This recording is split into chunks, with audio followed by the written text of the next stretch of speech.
Number, এরপরে scroll করলে দেখো ভিউ/ডাউনলোড অ্যাডমিট কার্ড, এখানে ক্লিক করবে। ঠিক আছে, এখানে ক্লিক করার পর একটু নিচের দিকে স্ক্রল করবে, এখানে দেখো তুমি অপশান পাচ্ছ ডাউনলোড অ্যাডমিট কার্ড, এখানে ক্লিক করবে। তাহলে ওয়েলকাম এভরিওয়ান, এএনএম জিএনএম 2024 ক্যান্ডিডেটদের জন্য আজকের ভিডিও অত্যন্ত গুরুত্বপূর্ণ হতে চলেছে।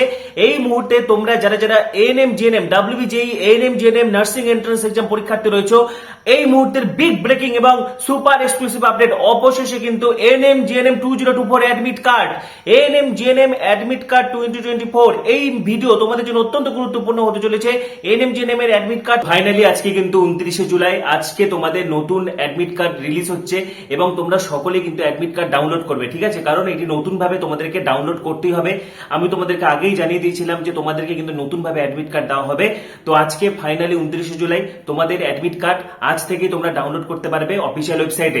তো ANM GNM 2024 admit card download করার জন্য অফিসিয়াল ওয়েবসাইটে চলে আসবে, নিচের দিকে স্ক্রল করবে। ঠিক আছে, ক্লিক করার পরে এখানে কিন্তু তোমাদেরকে application number, date of birth এবং যে সিকিউরিটি পিনটা দেখতে পারবে সেটা ভালোভাবে ইনপুট করবে। ঠিক আছে, যে সিকিউরিটি পিন তার সাথে অ্যাপ্লিকেশন নাম্বার, এরপরে স্ক্রল করলে দেখো ভিউ/ডাউনলোড অ্যাডমিট কার্ড, এখানে ক্লিক করবে। ঠিক আছে, এখানে ক্লিক করার পর একটু নিচের দিকে স্ক্রল করবে, এখানে দেখো তুমি অপশান পাচ্ছ ডাউনলোড অ্যাডমিট কার্ড, এখানে ক্লিক করবে। তাহলে কিন্তু পিডিএফটাই ডাউনলোড হয়ে যাবে।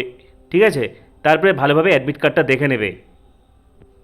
ঠিক আছে, এবং অ্যাডমিট কার্ড ডাউনলোড করার লাস্ট ডেট হচ্ছে পরীক্ষার আগে পর্যন্ত। ঠিক আছে, কালকেও ডাউনলোড করতে পারো, পরশু দিনও ডাউনলোড করতে পারো। তো প্রথম কথা যেটা হবে, অ্যাডমিট কার্ড ডাউনলোড করার পর প্রথম কাজ ভালোভাবে অ্যাডমিট কার্ডে নিজেদের নাম ঠিকঠাক আছে কিনা দেখে নেবে। ঠিক আছে, না হলে ডাব্লিউবিজে কে মেইল করবে বা ফোন করে কিন্তু জানাবে। এবং প্রথমে তোমার যেটা কাজটা হবে, অ্যাডমিট কার্ডে তোমার এক্সাম সেন্টার কোথায় পড়েছে সেটা ভালোভাবে দেখে নেওয়ার। ঠিক আছে, ভালোভাবে দেখে নিবে তোমার এক্সাম সেন্টারটা কোথায় পড়েছে।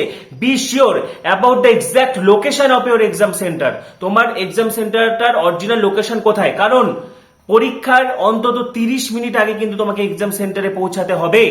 ঠিক আছে, অর্থাৎ 12টা থেকে পরীক্ষা, 11:30টার মধ্যে কিন্তু তোমাকে এক্সাম সেন্টারে পৌঁছাতে হবে এবং কম করে 15 মিনিট আগে তোমরা নিজেদের সিটে বসে পড়বে, নিজেদের সিটটা দখল করবে। ঠিক আছে, তোমার যেখানে সিট পড়েছে হলের মধ্যে, সিটের মধ্যে গিয়ে বসে পড়বে এবং মাথায় রাখবে যে নির্ধারিত সময়সূচির পরে যদি তুমি পৌঁছাও তাহলে কোনো মতে কিন্তু পরীক্ষা দেওয়া যাবে না, কোনো মতে তোমাকে পরীক্ষা দিতে দেওয়া হবে না। এবং তোমার যে সেন্টারে তোমাকে সিট অ্যালটমেন্ট দেওয়া হয়েছে, ঠিক আছে, তোমার এক্সাম সেন্টার যেখানে পড়েছে সেখানেই পরীক্ষা দিতে হবে, অন্য কোনো জায়গায় পরীক্ষা দিতে পারবে না। ঠিক আছে, অর্থাৎ পরীক্ষা বাতিল হয়ে যাবে।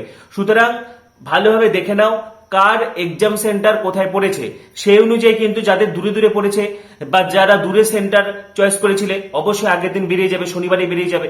এবার যাদের নিজের জেলাতেই পড়েছে বা কাছাকাছি জেলাতে পড়েছে, 2-3 ঘন্টা লাগবে যেতে, সেক্ষেত্রে তোমরা রবিবারে সকাল সকাল 6টার মধ্যে কিন্তু বাড়ি থেকে বেরিয়ে যাবে।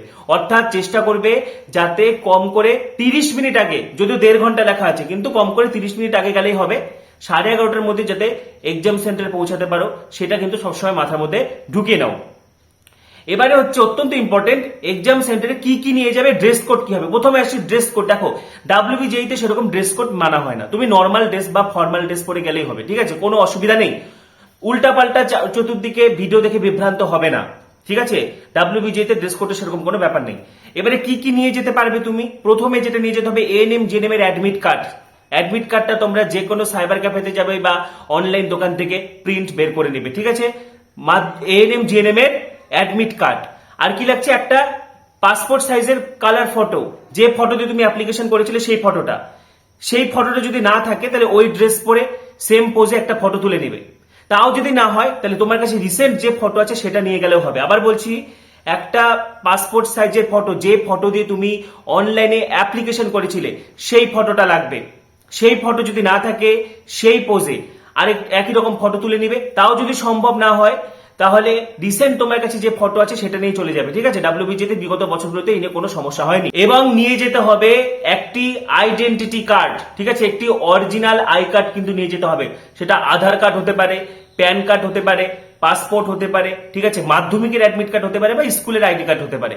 তাহলে কি কি নিয়ে যেতে হচ্ছে, এএনএম জিএনএম এর অরিজিনাল যে অ্যাডমিট কার্ডটা তোমরা প্রিন্ট আউট করবে সেটা নিয়ে যাবে, একটি colour size photograph, form fill আপে করার সময় যেটা ছিল সেটা হলে ভালো হয়, না হলে তোমার কাছে রিসেন্ট যেটা আছে সেটা নিয়ে যাবে, এবং একটা original I card, identity card হিসাবে আধার কার্ড, ঠিক আছে, প্যান কার্ড হতে পারে, আধার কার্ড হতে পারে, তারপরে হচ্ছে মাধ্যমিকের অ্যাডমিট কার্ড হতে পারে, পাসপোর্ট হতে পারে, ঠিক আছে, স্কুলের আইডি কার্ড হতে পারে। তাহলে এই জিনিসগুলো কিন্তু নিয়ে যেতে হবে। এবারে কি কি নিয়ে যেতে পারবে না, পাশাপাশি ট্রান্সপারেন্ট জলের বোতল এটাও কিন্তু নিয়ে যেতে পারবে। তোমাদের অনেকের কোশ্চেন থাকে যে জলের বোতল নিয়ে যেতে পারবে কিনা। জলের বোতলটা যদি ট্রান্সপারেন্ট হয়, একদিক থেকে আরেক দিক দেখা যাচ্ছে, সেই রকম জলের বোতলগুলো নিয়ে যেতে পারবে। এবারে এক্সাম হলে কি কি নিয়ে যেতে পারবে না, যে কোনো চিরকুট, any printed or reading materials, ঠিক আছে, তারপরে মোবাইল, লক টেবিল, পেন, কলম, ক্যালকুলেটর, রিস্ট ওয়াচ, ডিজিটাল ঘড়ি, ঠিক আছে, যে কোনো কমিউনিকেশন ডিভাইস কোনো কিছু কিন্তু নিয়ে যেতে পারবে না। কলম কিন্তু তোমাকে ওখান থেকে দিয়ে দেওয়া হবে, এমনকি হাত ঘড়িও নিয়ে যেতে পারবে না, ঠিক আছে। কলম তোমরা ওখান থেকে লেখার জন্য পেয়ে যাবে। তাহলে মানে ওএমআর ফিল আপের জন্য তুমি কলম ওখান থেকেই পেয়ে যাচ্ছ। তাহলে কি কি নিয়ে যেতে পারবে না, যে কোনো চিরকুট, any printed or written materials. দেখো আমি তোমাদেরকে বলে দিচ্ছি এখানে, candidates are not allowed to carry any written or printed material. কোনো চিরকুট নিয়ে যেতে পারবে না বা প্রিন্ট করা কাগজ নিয়ে যেতে পারবে না, ক্যালকুলেটর নিয়ে যেতে পারবে না, পেন, ডকুপেন, লক টেবিল, রিস্ট ওয়াচ, হাত ঘড়ি, any communication device like mobile phone, any Bluetooth device কোনো কিছু কিন্তু নিয়ে যেতে পারবে না, হাত ঘড়িও কিন্তু অ্যালাউ করবে না, ঠিক আছে। এই সমস্ত জিনিস নিয়ে যদি ধরা পড়ো তাহলে কিন্তু পরীক্ষা সরাসরি বাতিল হবে। সুতরাং এই সমস্ত জিনিসগুলো কিন্তু কোনোভাবেই নিয়ে এক্সাম সেন্টারে প্রবেশ করবে না। এবারে আরেকটি অত্যন্ত গুরুত্বপূর্ণ ভাইটাল জিনিস, যেটা হচ্ছে কোশ্চিন বুকলেট এবং হচ্ছে ওএমআর। নির্ধারিত সময়ের আগে তোমাকে কোশ্চিন বুকলেট দিয়ে দেওয়া হবে, সেখান থেকে তোমরা ওএমআরটা বের করবে, ঠিক আছে। এবং প্রথমেই তোমার যেটা কাজ হবে, ওএমআরটা কোনো ফাটা আছে কিনা দেখে নেবে, ঠিক আছে। যদি ফাটা বা ক্র্যাক ওএমআর থাকে বা ওএমআর যদি কোনো গন্ডগোল থাকে, তাহলে ওএমআর সেটটা কিন্তু ফেরত দিবে, নাহলে পরে কিন্তু আর পাল্টে দেওয়া হবে না, ঠিক আছে। এবং কোশ্চিন বুকলেট নাম্বার এবং ওএমআর নাম্বার ভালোভাবে মিলিয়ে নেবে। কোশ্চিন বুকলেট নাম্বার এবং ওএমআর নাম্বার ভালোভাবে মিলিয়ে নিবে, এবং ওএমআর এ কোনো গন্ডগোল থাকলে কিন্তু বা যদি তোমার মনে হচ্ছে যে ওএমআর শিটটা ভুলভাল আছে বা ফাটা আছে, তাহলে কিন্তু চেঞ্জ করে নেবে, ঠিক আছে। এবং ওএমআর অত্যন্ত সাবধানে ফিল আপ করবে। তোমার এতদিনের পরিশ্রম কিন্তু বিফল হয়ে যেতে পারে যদি তুমি ওএমআর ঠিকঠাক ফিল আপ না করো, ঠিক আছে। কোশ্চিনের 4টা সিরিজ থাকবে, এ বি সি ডি, নানা রকম চিহ্ন থাকবে, সেই সমস্ত জিনিসগুলো ভালো করে দেখে নেবে, ঠিক আছে। এবং question booklet number, OMR number ভালোভাবে মিলে নেবে এবং অত্যন্ত সাবধানে কিন্তু ওএমআর ফিল আপ করে দিবে। ওএমআর, ঠিক আছে। তো এখানে কোশ্চিন বুকলেট নাম্বার, তো কোশ্চিন বুকলেট নাম্বারটা এখানে প্রথমে লিখে নেবে, ঠিক আছে। কোশ্চিন বুকলেট নাম্বার দেখো 3, তাহলে 1 2 3, 3-এর জায়গায় এরকম গোল করবে, ঠিক আছে। তারপরে দেখো 1-1-এর জায়গায় গোল করবে, এইভাবে question booklet number fill up করবে খুব সাবধানে। তারপরে রোল নাম্বার, দেখো এখানেও একই রকম রোল নাম্বারটা এখানে লিখে নেবে। তারপরে দেখো এখানে 3, তারপরে এখানে 1, তারপরে এখানে হচ্ছে 7, ঠিক আছে, এখানে 5, এখানে 4, ঠিক আছে, এখানে দেখো 0, তারপরে এখানে 8, এই যে 8-এর ঘর, এখানে আবার 0, আবার 7-এর ঘর, আবার 6, এইভাবে ওএমআর ফিল আপ করবে। এখানে তোমার নাম, এখানে সম্পূর্ণ ফুল নেম লিখবে, ঠিক আছে, সম্পূর্ণ ব্লক লেটারে নামটা লিখবে, সিগনেচার না কিন্তু ব্লক লেটারে নামটা লিখবে সব ক্যাপিটালে। তারপরে এক্সাম সেন্টারের নামটা লিখবে। তারপরে দেখো এখানে আনসার 1 থেকে 30 পর্যন্ত জীবনবিজ্ঞান ক্যাটাগরি 1-এর, ঠিক আছে। তারপরে দেখো 31 থেকে 40, এখানে একাধিক সঠিক উত্তর হবে লাইফ সায়েন্সের ক্যাটাগরি 2-এর। ওএমআরে 2টো করে বা 3টা করে উত্তর অনুযায়ী তুমি গোল করতে পারবে। আবার দেখো 41 থেকে 55 পর্যন্ত, ঠিক আছে, 41 থেকে 55 পর্যন্ত হচ্ছে ভৌতবিজ্ঞানের ক্যাটাগরি 1-এর। আর 56 থেকে হচ্ছে 60 পর্যন্ত ভৌতবিজ্ঞানের ক্যাটাগরি 2, এখানেও একাধিক সঠিক উত্তর। তারপরে দেখো ইংলিশে কিন্তু এগুলো সিঙ্গেল উত্তর হবে 61 থেকে 75 নম্বর পর্যন্ত, ঠিক আছে, 61 থেকে 75 নম্বর পর্যন্ত হচ্ছে ইংলিশ রয়েছে। ম্যাথ দেখো 76 থেকে 85, ঠিক আছে, 76 থেকে 85 পর্যন্ত হচ্ছে ম্যাথ। তারপরে 86 থেকে 95 পর্যন্ত জিকে, আর 96 থেকে 100 পর্যন্ত হচ্ছে লজিক্যাল রিজনিং, ঠিক আছে।